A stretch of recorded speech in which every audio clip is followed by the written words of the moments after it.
Eu estou falando aqui uma coisa que eu me encaixo aí, tá? Veja bem, eu não sou perfeito, não, tá? Está sempre insatisfeito, pois se sente injustiçado e merecedor de melhor sorte. Isso, então, da parte salarial nem se fala, né? Acreditar, a resposta, acreditar plenamente na justiça divina e sabe que tem exatamente aquilo que merece. Todo mundo acha que o tempo é nosso, mas não é, é o tempo de Deus. É o tempo dele, não é o nosso tempo. A gente tem que trabalhar sobre isso. E tem que ter fé. Mas a fé é o quê? A fé raciocinada, não aquela fé fraca. E acredita que as coisas vão cair do céu. Não cai.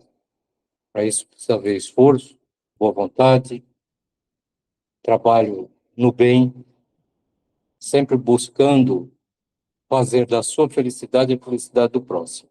Isso é importantíssimo para que as coisas aconteçam.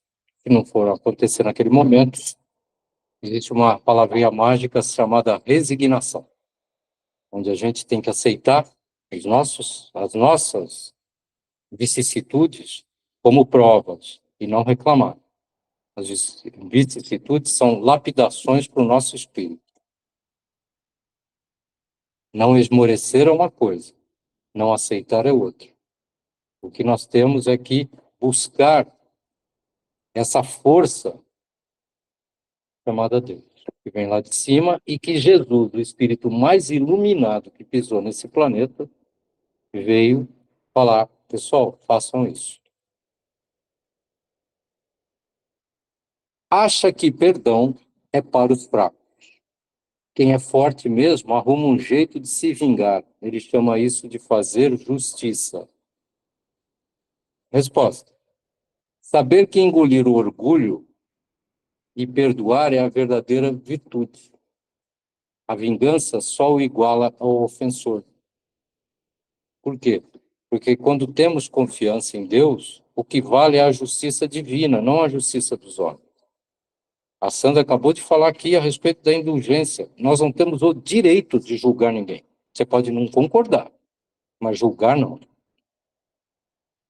E é isso que a gente já nasce julgando, né? Esse é o grande problema nosso. É um vício. Não é só um defeito. Julgamento é um vício. Que a gente já está no berço, está julgando, né? Se arrepende do bem que faz quando não é reconhecido. Isso, então, né? Nossa, ajudei tanto aquele cidadão e ele fez isso, que isso, que agora também não faço mais nada. É aquela conversa de sempre. Nem falou obrigado, né? Outro dia eu fiz isso no trânsito. Eu dei passagem para uma pessoa, ele passou reto, eu virei para ela e falei assim, para minha mulher que está ali, falei assim, ele nem me falou obrigado. Aí, tá vendo como a gente escorrega? Dá umas escorregadas de vez em quando. Já melhorei um pouquinho que eu podia ter xingado, mas só fiquei no. Reclamei que eu não tinha. Né? Bom, vamos lá. Dá muita importância a cargos, posições sociais, nobreza familiar. Isso tá cheio, né? Então, as pessoas se comparam, principalmente em festas comemorativas tipo Natal, onde a família se encontra, aquela ostentação, aquele negócio, que eu comprei uma casa, outro comprou um carro, eu só bebo uísque 18 anos, bom, enfim, né? Isso a gente vê aos montes. Mas, enfim, somos falhos, somos imperfeitos. Isso não é uma crítica, isso faz parte do nosso dia a dia, mas é importante que a gente leve isso para refletir. Será que vale a pena? Tudo isso que você ostenta, você não vai levar uma migalha disso. Você vai levar do jeito que você veio, você volta. E o pior não é, você veio para corrigir aquilo que deveria ser corrigido e você vai voltar com um bonde de problema que você não corrigiu nada. Quer dizer, e é isso que vai acontecer. Do jeito que você veio, você volta, só que você volta cheio de problema. E nesse caso aqui, a resposta seria o seguinte: acreditar que a verdadeira grandeza é moral e independe de qualquer título terreno. Aí, né? E por último, não aceita demonstrar falhas em público, nem pedir ajuda, e prefere receber do que dar um pouco de si em benefício do grupo. Resposta: reconhecer a timidez como sinal de orgulho e lutar contra ela, mesmo que tenha de se expor à opinião do grupo. Tá aí. Isso serve para, muitas vezes, para os próprios. Eu agora estou fazendo um trabalho de mediúnico, num curso, e eu até acho que as pessoas precisam trabalhar mais, se expor mais com relação à questão mediúnica. Nós somos com. Não é só nós, não somos só nós. As casas espíritas estão com problema de trabalhadores na doutrina. E isso é uma coisa porque as pessoas não querem se expor, muitas vezes, não querem trabalhar nisso, não querem compromisso. E isso é uma coisa que está nos preocupando bastante. Então, muitas vezes, essa timidez, não é timidez, é orgulho. Infelizmente, é orgulho. É, quer dizer, a gente tem que repensar isso.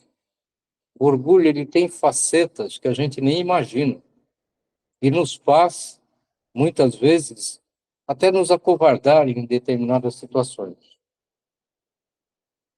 E isso é uma coisa que a gente tem que fazer um trabalho, tem que trabalhar em cima dessas situações todas.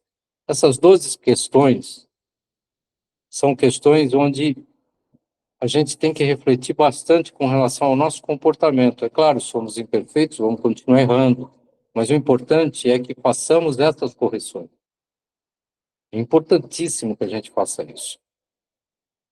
Pelo menos trabalhar o nosso ser, procurar menos ter e mais ser. E aí a gente começa a desenvolver esse trabalho que tanto faz falta para o nosso espírito.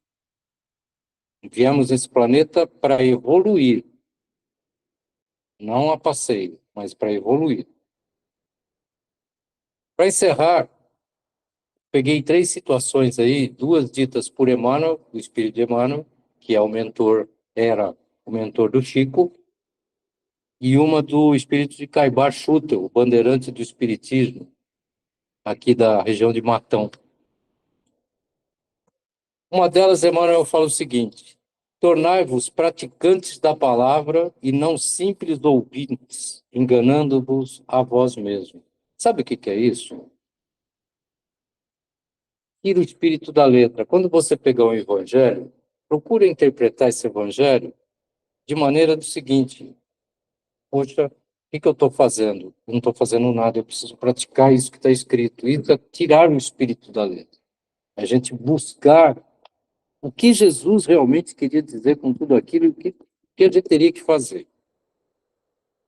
Porque, sabe, não adianta apenas estudar o Espiritismo e se autoproclamar cristão.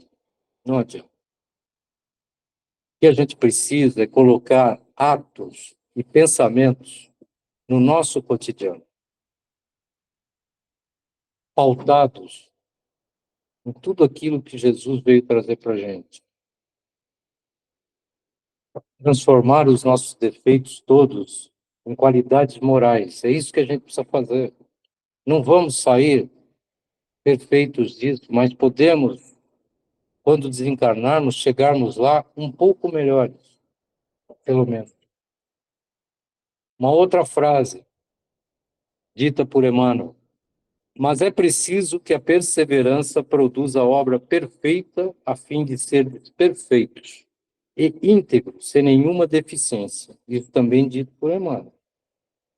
E o comentário é o seguinte: Deus nos concedeu várias vidas, várias reencarnações, né?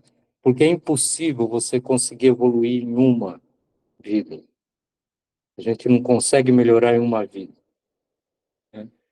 Nem por isso é sensato deixar tudo para depois. Eu tenho um amigo que ele fala: essa daqui eu já abandonei, na próxima eu resolvo. Será? Acho que não. Acho que não. Ele não só pode voltar na mesma condição, como pior. É hora de perseverar na sua mudança, em transformar o orgulho em humildade. Por exemplo, ninguém vai mudar da noite para o dia, mas é necessário começar. E para mudar totalmente é recomendado muita perseverança. Ninguém vai mudar da noite para o dia. Chico fala que o passado já foi, mas a gente pode fazer um novo fim. Não importa, não importa. Eu estou com 71 anos. Hoje eu enxergo muita coisa que eu gostaria de ter enxergado quando eu tinha 20. Mas eu estou tentando fazer um fim novo. E é isso que a gente tem que trabalhar. Não importa. Por fim, o Caibachuta eu falo o seguinte: em todas as circunstâncias, Jesus põe a humildade na categoria das virtudes que aproximam de Deus e o orgulho entre os vícios que dele afastam a criatura. E isso por uma razão muito natural, a de ser a humildade um ato de submissão a Deus, ao passo que o orgulho é a revolta contra ele. Mais vale, pois, que o homem, para a felicidade do seu futuro, seja pobre de espírito, como eu falei, conforme o entende o mundo, e rico em qualidades morais. Então é importante que a gente reflita muito a respeito dessas mensagens todas. Eu sou um mero informativo disso, e, e agradecer por esses espíritos estarem vindo e fazer que a gente torne a nossa vida um pouco melhor e principalmente a vida de quem está ao nosso lado, vencendo esse orgulho, essa vaidade e tudo isso que está aí, o egoísmo, tudo isso que hoje permeia o planeta de uma maneira, de certa forma, um pouco violenta, né? Não adianta xingar, não adianta julgar, não adianta nada. O que nós temos que fazer hoje é fazer um trabalho de introspecção. Reforma íntima é uma forma de fazer como, eu sempre falo isso, fazer como Santo Agostinho fazia, e, e, e o próprio São Vicente de Paulo, o São Vicente de Paulo fazia. E ele fala o seguinte: todo dia antes de dormir, eu penso o que eu fiz durante o dia, ou o que eu não fiz, o que eu fiz de errado. E no dia seguinte eu procuro melhorar, pelo menos aquilo que eu não fiz ou fiz errado. Se a gente começar a pensar dessa maneira, certamente, a cada dia você vai melhorando a maneira de pensar, a maneira de enxergar o mundo por um ângulo completamente diferente, que é o ângulo da paz, o ângulo do bem e o ângulo do amor. É isso. Quer dizer, amor e caridade é a base de tudo. É a base de tudo. E se a gente tiver humildade, certamente nós teremos a força do amor e a caridade no nosso lado e mesmo ao nosso redor. Como eu disse, passamos da nossa felicidade à felicidade dos outros, não importa quem, tá? Uma boa noite a todos, fiquem todos com Jesus no coração.